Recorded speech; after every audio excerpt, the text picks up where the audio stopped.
Welcome back everyone to the fifth part of how to reaccess your chess, and we are going to talk about the bishop, the minor piece, and we are going to simply end the part of bishop by looking at 9 different crazy diagrams which is simply going to help you to use the bishop at its 100% capacity. We have already covered the knight part and now we are going to today finish the bishop part. So let's quickly check it out, the 9 crazy diagrams. So coming to the first diagram here, we have that the topic here is the tall pawn. What do I mean by tall pawn here is when the pawn itself blocks the bishop, acts as a blockader to the bishop, which makes the bishop simply bad. You can see how the bishop, the white square bishop, the white's dark square bishop is simply bad. White is simply a piece up, but he can't do anything because the bishop is simply trapped. Like the pawns are in the between and it acts as a blockader which actually helps black to keep the bishop blocked. So like it's completely winning position for black. It's black to play and black can simply win this game. You can also pause and try to figure it out, but the move is simply to play the move c3. Like if I simply remove the bishop from the board, you can already figure it out that this is completely winning position for black because black would simply be a pawn up. So it is. You can play the move c3 and it wins the game. Playing the move a3 is a bad move because of ba3, king h3, king c3, and white can capture this pawn and eventually the game would end in a draw. But the right move is to play the move c3. Here takes, and here black is simply going to post the pawn, trying to distract the king, and here we are simply going to get our king first and try to simply grab all the pawns. And here we have the position.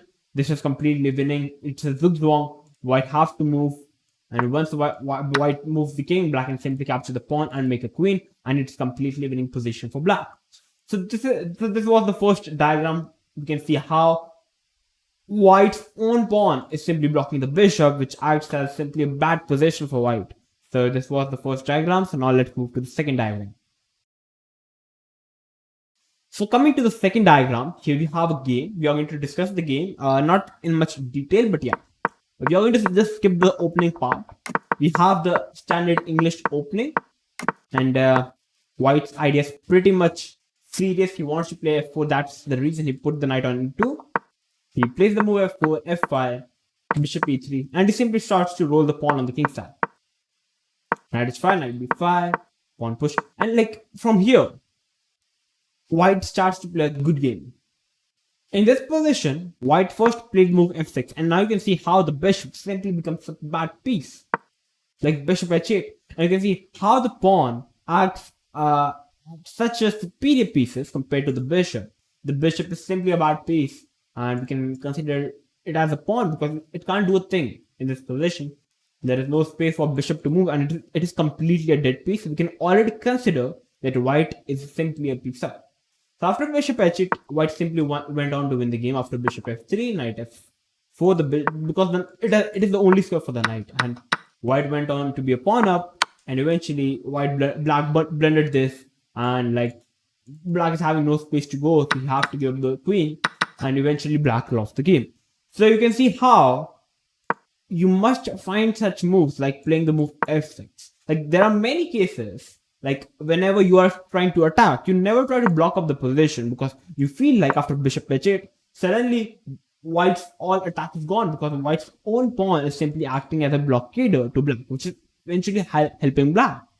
But okay, you must see that after playing f6, the bishop is simply getting bad and you're simply a piece up eventually, positionally. You are having a big advantage positionally. If you would have gone for capturing the pawn, after fg6, black is extremely fine, and black is having no real issues, and black is very comfortable. I would say this position must be slightly better for white, but like black is too much happy. You must find moves like f6 because it eventually gives white a pretty good positional advantage. So this was the second diagram, so now let's move to the third diagram. So coming to the third diagram, here we have a game between Alexander Grishchuk versus Cibor. The game is from 2005, and we are going to discuss the game. We have e4, d5. We have the Scandinavian opening. bishop d2. We are not going to discuss the game as I say. Takes knight f3, c3. We have simply rough game. And yeah, here we can say black played the move f5. And the idea of playing f5 is very straightforward. Black wants to capture the bishop. Black wants to capture the knight. Like from here, there are many players. There are too many players who many times go for simply capturing the bishop, which is simply a bad idea. Which is simply a bad idea because after h and g6, first of all, black's rook is open. Second, the white bishop is simply bad. If you ask the white bishop of black, how does it feeling? He will actually say hopeless because his own pawn is acting like a blockader to the bishop, which simply makes the bishop bad. So if you try to capture the bishop, it has no sense. It makes no sense. It is simply a bad move.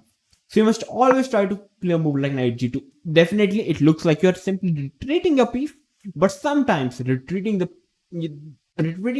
piece doesn't mean that you are losing. Like at the place of removing your opponent's bad piece, it is better to retreat the piece. So after knight g2, we have knight d5, knight f4, rook e1, takes takes. You have a couple of trades, and you can see in this position, white is having a good bishop compared to the bad bishop for the bishop on g6. So one idea for black would be to play the move f6 followed by bishop to f7 to try to play the move e5 and try to trade off the knights for the bishop. So here first, white played the move rook e5. You can't play f6 because the e6 is simply hanging. So king b8 was played, bishop c4, and here after rook e8, black is definitely preparing the move f6. Here white played the move rook e1. You can't again play the f6 because e6 is extremely weak. So rook e7, right idea is to play rook e8, b4, rook c7. If you try to play move rook to e8, here we have queen f4, and here black must play f6, which is hard to find. And after rook into f5, it looks like you can't capture the rook because the queen is hanging. So after e5, such a crazy move, pawn takes, queen h6. You can't capture the rook again because the queen is hanging. So rook e here, rook f3. And this position is again slightly better for white, but I would say it is such a complicated line. And yeah, it is extremely hard to play on the board. So Grishchuk went for the move rook c7, h4, h5, a4, simply trying to expand on the king side, queen side, both the sides. It's a complete domination now. You can see how, like, the bishop is simply bad. Black's complete position is immobilized. White is simply trying to grab as much space as white can. Bishop f1, bishop e2, rotating the pieces. And finally, once the bishop reaches at the most ideal square, the bishop is open. Now he's trying to open up the queen side. Queen here, pawn push. If you try to capture the pawn, suddenly after pawn takes, the queen is attacking and the pawn is hanging. So you must takes, and here simply rook into b7 takes, rook b1, queen here takes. And all those who are thinking what happens after this, simply a mind-blowing move, queen to c7. The rook is immobilized, and on the next move, white is simply going to capture the rook and it's going to be a mate. So eventually, this was happening in the game, you can see. And yeah, the most interesting move in this position is to play the move f4. Because after the move f4, the bishop is simply blocked. He can't move in his whole life. Like after, there would be, if you give a move to black will try to, like for example, if you try to make a move like this, suddenly f4 is a good move because it opens up the bishop. But once white executes the move f4, the bishop simply becomes bad, extremely bad, and there is no way black can even move the bishop, and it's completely dead lost. So this was the third diagram. I think this game was very critical in understanding how you should deny such position which makes a bishop bad. And yeah, you should always you can retreat at the place of giving up a good piece for a bad piece. So this was the third diagram. So now let's move to the fourth diagram. So yeah, coming to the fourth diagram, this was a game played in 2007 between a 1800 versus a 1900. You have c4, knight f6. We have a English opening. Bishop g5, bishop e6, knight d5 takes, queen d2, rook e8, rook c1. in this position.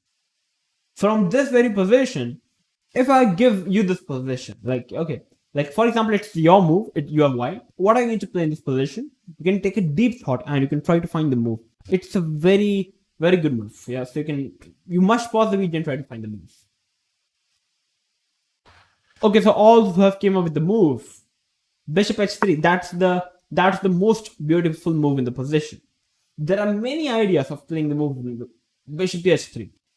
As you can see from the diagram itself, after bishop h3, you are first of all stopping rook to c8. Second, if you play a move like rook c1, like black's idea could be to play a move like knight g4 and f5 in the future.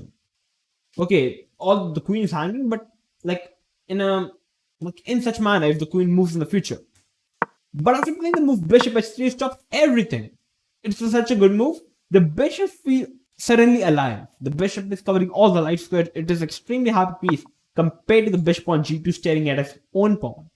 You can just ask your bishop what is the most ideal square you want to go on.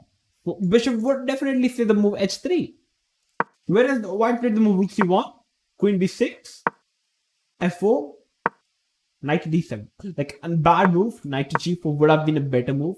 The idea could be to play the move bishop f6 straight off the bishop. The e3 square is extremely weak, and yeah, but knight to d7 extremely passive move. And you won't believe white played such a horrible move in the position f5. Such a horrible move. Now, if I ask the bishop where does the white bishop want to go, he would say, I don't want to go anything. Like the pawn is already on f5, so there is no point for bishop on going to h3. If I give you this position and if I ask you what is the most ideal move for you to come into your mind, what are you going to play in this position? I think many of the players are still going to play the move bishop h3, which is the best move. Bishop h3 hitting the knight, you are taking control of the light square, and again, white is fine. But playing the move f5 is simply a bad move, because after f5, black finally played the move f6. Now the position is all jammed up. The bishop moved, and here we have bishop h8. Again, such a bad move, such a bad play, I would say, by both the players. In this position, black can even trade off the bishops and can play the move g5 to keep the bishop back. And or else black can even play the move g5 in this particular position, and after bishop trade, the bishop is extremely bad. Suddenly, it's good position for black. But after bishop h6, black played the move bishop h8, which is the most horrible move. White here took, and now he finally played the move bishop h3.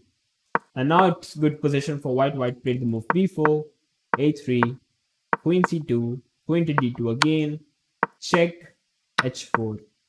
And here, white simply went on to win the game. Like, he gave up the bishop sacrifice, and the position is already crumbling for black, and black went on to lose the game. This was the position. So yeah, so the point here is, don't hesitate to exchange your bad pieces for the opponent's good ones. So what do I mean by this statement here is, in this very position, like, it is said that the main bishop is the fianched bishop. So black tries to deny the bishop trade. You can just search out on what is the most precious piece in whenever there is the fianched bishop. It is always said that you must preserve the fianched bishop. That is the reason black played the move bishop h8. But guys, don't hesitate to remove your bad piece from your opponent's good piece. Yeah, black, you must trade off the bishop. You must play the move g5 to keep the bishop back. This is what you must do. Black played extremely horrible game. I would say even white played a horrible game.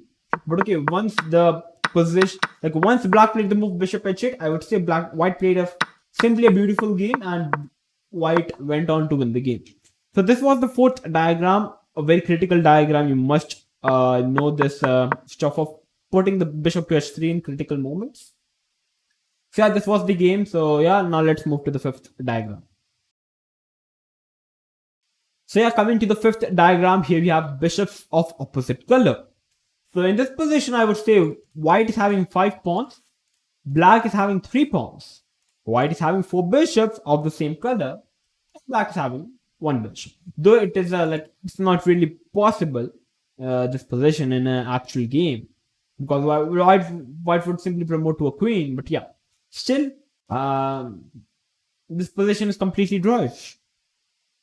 Yeah, it's white to play, and you can't make any progress. You can even try. Like king here, black is simply going to move the bishop, and the moment white comes to attack the pawn, the bishop goes back. So basically, the pawn and the bishop stops these 2 pawns, and the pawn and the king stops these 3 pawns. It's a draw. And if you try to keep the king over here, blocking the forcing the bishop to remain on h5 and move the bishop, black would be happy to move the king. And eventually, it doesn't matter how much you try, eventually it would be a draw. So this was the 5th diagram. You can see how the power of the opposite color bishop, despite being 2 pawns down, it is still a draw. So you must know such kind of setups. So this was the 5th diagram. So now let's move to the 6th diagram. So yeah, here we have the 6th diagram. Win in opposite color bishop. How you should win this position. It's white to play, and you would say that it's opposite color bishop. Black played the move bishop f5, defending the pawn. The black kings covered this square, the pawn goes this square. It must be a draw. But it's a winning position. There's the only single move which wins for white, which is simply a mind-blowing move. d5 check. And the power of d5 here is, you can't capture with the king, because after king d7, suddenly you can't stop this pawn from being the queen. You must take the pawn, or else if you try to move the king, I would say it's completely losing for black now. So you must take with the pawn, and after e6, pawn push, king here, pawn push, pawn push. You can't push because white would make with a check. So you must play the bishop, and here, definitely making queen is simply losing for white, because after takes, black is the one making the queen. So now if you're first playing the move bishop f4, stopping the pawn, and suddenly it doesn't matter what are you going to play. White is simply going to make a queen, and this position is completely winning for white. So you can see how in such position you can still win if you're white from this position. You must always you must try to find like moves like pawn breaks. Pawn breaks are a very essential way to win the game whenever there are some block position.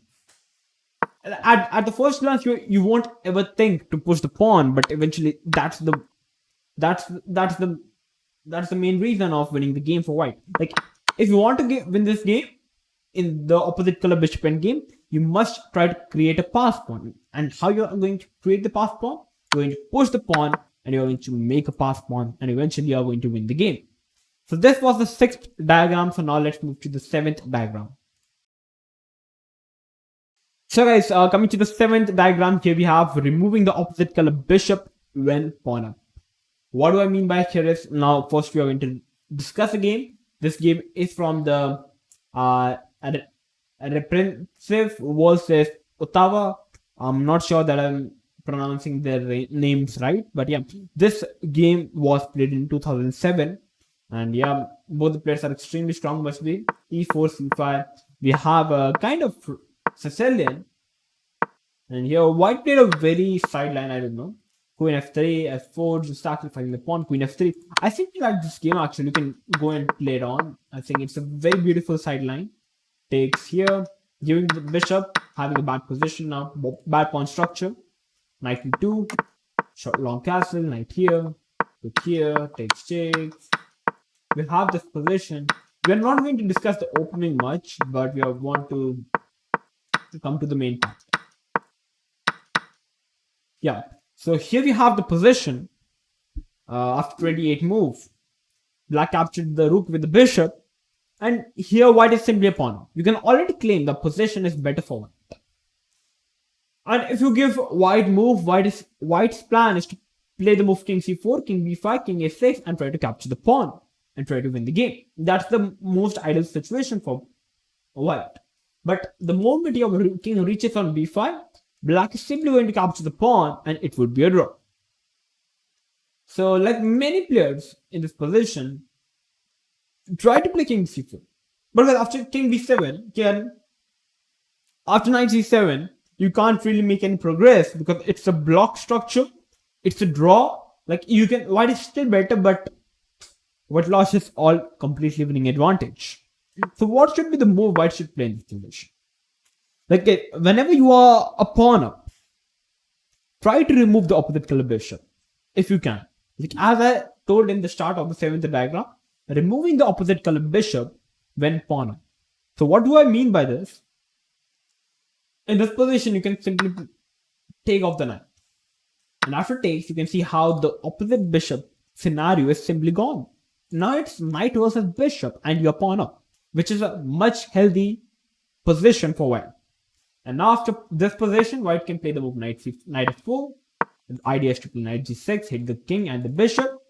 Here we have push, takes, and white simply can jump in and it's completely winning position for white. So you can see how removing the opposite color bishop is very helpful whenever you are a pawn up. If you are a pawn down, you should try to keep the opposite color bishops on the board.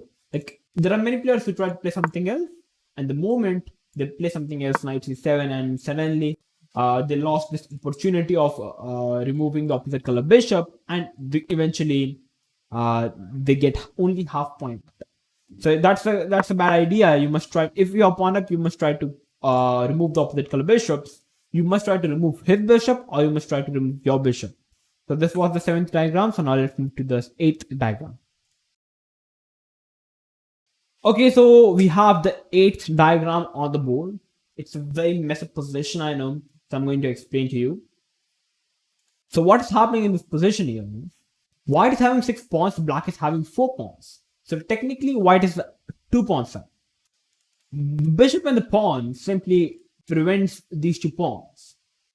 But in this position, and actually these 3 pawns suddenly stop these 4 pawns. But the main point here is this position is completely winning because the bishop and the rook acts as a very are simply extremely activated, and the pawn on f6 is too much soft, and there is a weakness. Black must keep the rook on f8 to defend the pawn, and the king must remain on g8 as well to defend the pawn. So white's idea is extremely simple. White wants to play f5, f6. So black plays the move g6, but still g4. You can't really stop it. And like there are many players who play the move e6, which is also fine but not the best. You can first simply get a better position, try to get your king, and now playing the move f6, takes, king g6, and the game is over. It's the one movement. You can't really stop it. So this was the extremely well-defined diagram, I would say. There is a comment. Create a weakness by activating your pieces and make your opponent pieces go passive, and then slowly progress and win the game. As you can see, this was the exact thing that happened in the game. White simply, like there was already a weakness and the rook is already passive. White simply pushed on, slowly progressed, get his king, and then pushed his key pawn and get the king, and the game is over. So this was the 8th diagram, of very well explained. So now let's move to the final diagram, and it would simply over our chapter, the bishop. So now let's move it. So coming to the final diagram of the bishop, which here we have the position. White is again having 6 pawns and it's 4 pawns. But the basic difference in this position here is the rooks are missing. The rooks are missing. It's opposite to the bishop. So is it winning or not? Now that's the question. It's black to play. And if you give white's idea would be to the same idea, to put the pawn, to perhaps to play f5 and then play e6 trying to create a pass pawn, or perhaps to put the pawn to f7. But in this scenario, it's black to play, and black plays the move king f8, f5, and after king e7, you can see how this position acts as a blockader. You can't really play f6 because after takes, the position is drawish. If you are a pawn up, but you can't do anything. It's the bishop and the pawn defends these 2 pawns. And you can't really break through in this pawn structure. It's extremely hard. White can try, but eventually the game is draws. So yeah, this was the final diagram. You can see how removing the bishop, removing the rooks makes such a large difference. So yeah, there is a comment again. Having only a bishop in the end would only help your opponent to increase his chances in getting a draw in losing position. So whenever you are a pawn up and there are opposite color bishops, try to keep other pieces as well on the board, which will help you to increase your winning chances. But if you're pawn down and there are some scenarios where there are opposite color bishop, try to trade off the pieces as much as possible, because like in this position, the rooks, I remove the rooks and we have opposite color bishops, and this, despite being 2 pawns up, this position is drawish. So it makes a very huge difference. So these were the 9 critical diagrams. I think must be very helpful for you. So yeah, we are going to discuss in the next upcoming chapters. So till then, stay tuned. And if you liked it, then make sure to like the video. If you are new to our channel, then make sure to subscribe to our channel and make sure to click the notification bell and make sure to share this video with everyone, with your friends, which will help them to increase their level, and which will eventually you're going to play with stronger opponents as your friends will become stronger, and eventually it's good for all of you. So yeah, I'm going to come up with these interesting videos like this. So till then, stay tuned and keep watching One Shot Chess.